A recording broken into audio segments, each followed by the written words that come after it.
Berita melaporkan dalam ucapan Anwar Ibrahim hari ini di Perhimpunan Warga Kementerian Kewangan. Beliau mengatakan bahawa hutang negara berkurang kepada 85 bilion ringgit berbanding 100 bilion ringgit pada 2024.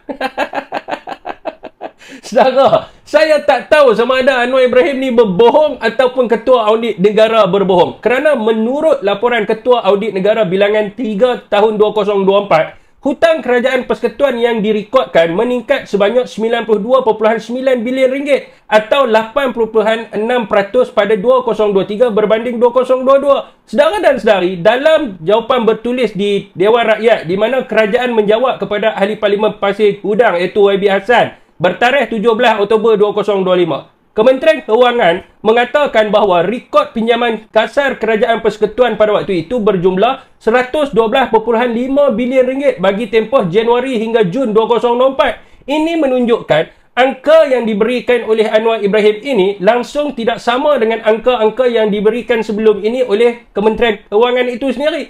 Berbalik pada 2022. Semua rakyat Malaysia faham pada waktu itu negara berhadapan dengan pandemik COVID-19 di mana negara berhutang untuk beli vaksin, menyediakan pakej rancangan ekonomi untuk rakyat. Namun sekarang ekonomi dah baik dah dan negara masih berhutang hingga mencecah 1.2 trilion ringgit di bawah Anwar Ibrahim. Apakah reaksi rakyat Malaysia?